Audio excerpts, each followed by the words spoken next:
Mark, tell me about the partnership guys.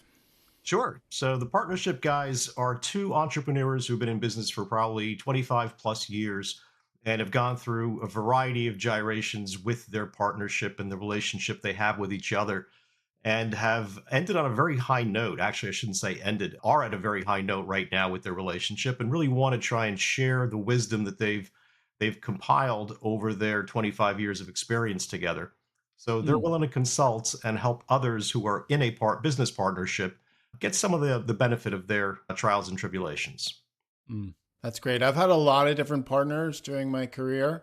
I have a great partner right now, but some of those partnerships have been very challenging and some of the toughest conversations I've had in my life. Yeah, I could also relate with the partners. I've gone through quite a few, and it's you can really make some serious mistakes if you don't understand some of the nuances of how people respond to certain ways of communicating, right?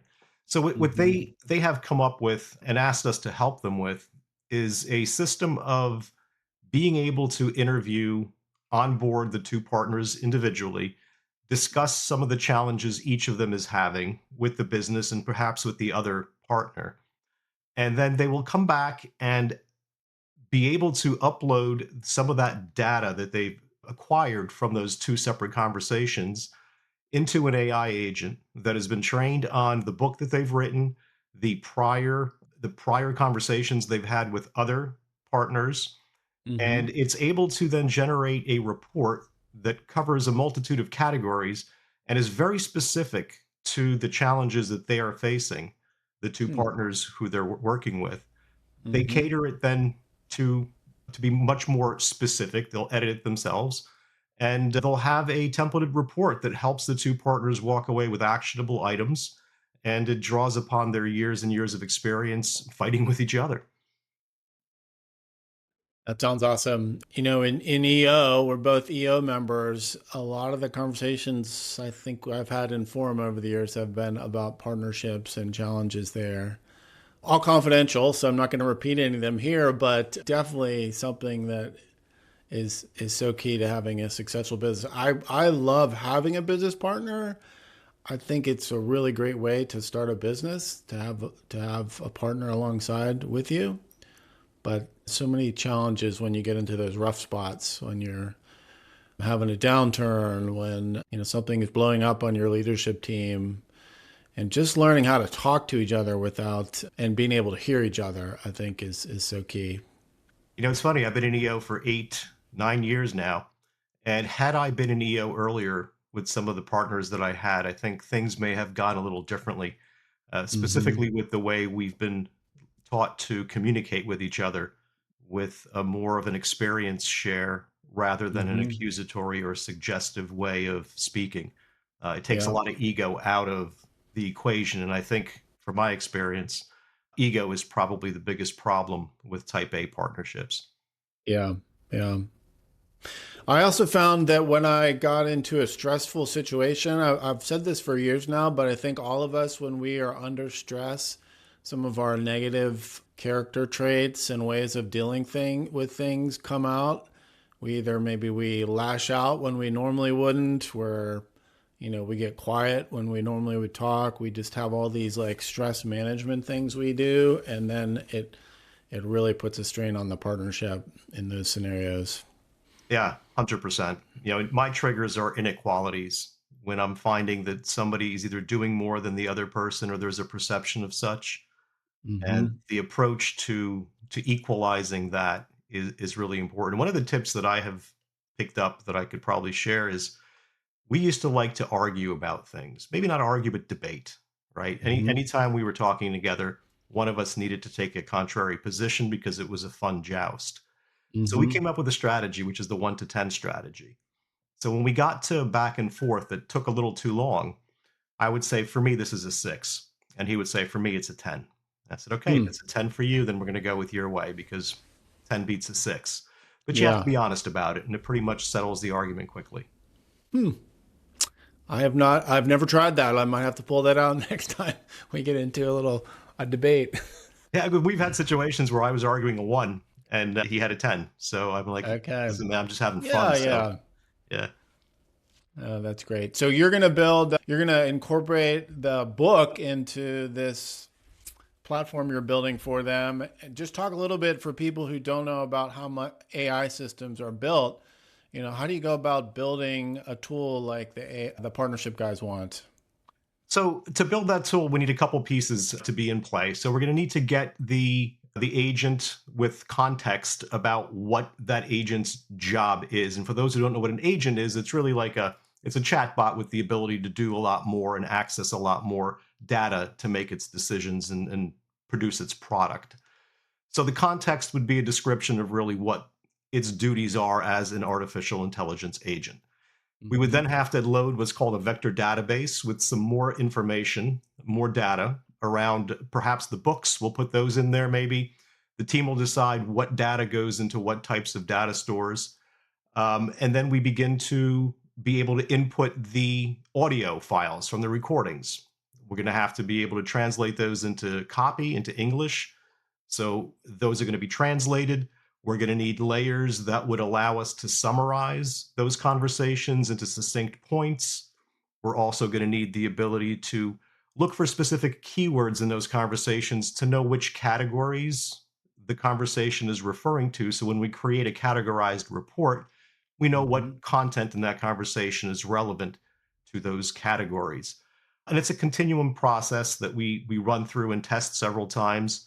We'll tweak it out a little bit at the end, depending on how things turn out. Maybe we'll add some more keyword detection to enable the categories to be better determined. Hmm. Uh, Iterative process, and usually takes a couple weeks, couple few weeks if everything is in order. It's not a long process. It's very rewarding to watch our team build something that really becomes alive, right? And Yeah. it begins to Hmm. like a child. It Yeah. slowly grows and gets wiser.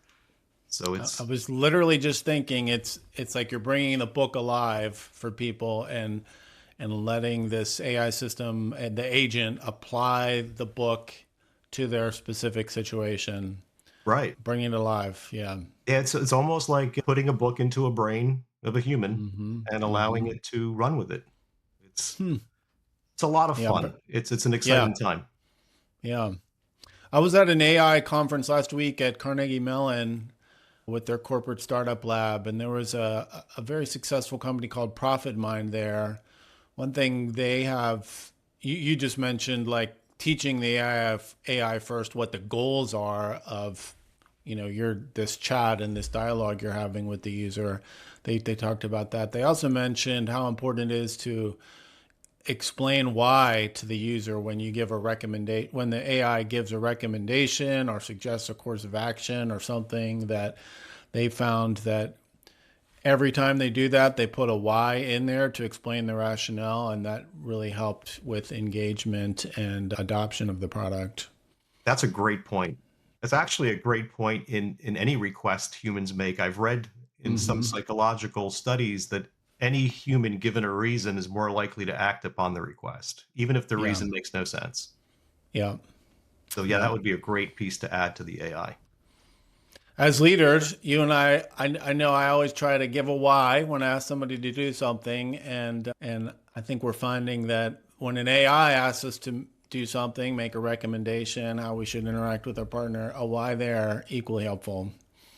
So, Absolutely. Probably yeah. even examples would be very helpful, Hmm. which is something that you just brought to mind for me. And I'd have to look at the context of the book and see if they actually do have real world examples, anonymized, of course.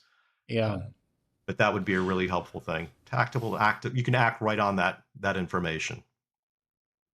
That's one of the things I've been most fascinated about with this explosion of AI agents is thinking about the user experience. It's just introducing totally new considerations for our UX team about how to make those experiences engaging and powerful and bring about change. And it's still, at the heart of UX is a human-centered design. And just like we were talking about with explaining why, I mean, we understand as humans that we work better when we understand a why. So we're just still thinking about how to make these AI agent experiences human-centric. Yeah, we've had a good challenge trying to design an interface outside of a text window. A GUI of some sort. We've been working on trying to come up with a way to integrate a graphically partitioned window that would allow the user to have an experience different than just your typical chat. But it's very specific to the application, and it may not apply to all cases. But we're trying to get creative with how we create the interface for the artificial intelligence and the human. But it Mm-hmm. still Mm-hmm. comes down to textual or vocal conversation. Yeah.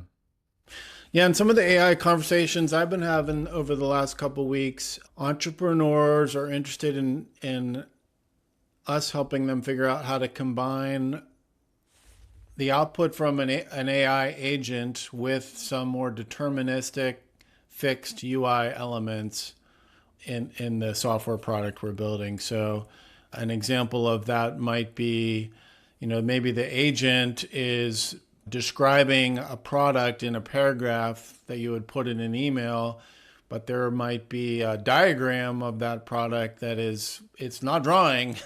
It is pulling from a repository of official diagrams of that, and then it's including, official pricing from their ERP system, and it's combining, some elements that were generated just in time based on the customer's response and other elements of that interface that are fixed and not probabilistic but terminal deterministic. Yes. Yeah, that's exactly a use case that we're working on now with another client, trying to get the proper images for the products that the agent is suggesting. And again, Mm-hmm. we're putting them, like you suggested, into a database, and we can get the models right. The first pass on it, we basically pointed it to the website and relied on its own artificial intelligence powers to determine which models match the images, and it didn't do as well as we hoped. Yeah. So we had Yeah. to be much more explicit with the code. Mm-hmm. Yeah. That's what we've been advising people too. If you're gonna like include a discount for a customer, you better make sure you get that discount 100% correct and not Oh let yeah, the AI hallucinate something that yeah, that's right. might not be relevant. So, well, that's great. That sounds like an exciting thing you're building there for the partnership guys. Look forward to maybe seeing it in action. Maybe you can do a demo on one of these. I would love to. Yeah, that's a great Well, way to showcase some of this work and show people what's actually possible. And yeah, I think the imagination is the only limiting factor right now. maybe we could feed one of our partnership problems into it and see what it says. We'll Yeah, just have to blur out the the actual names. details. Yeah, yeah, I think it's a good idea. I mean, I can go back in history. I have a lot of different partnership problems, and I'm There we sure you go. There we probably have that go. experience too. There we go. Well, what else is on your mind, Mark?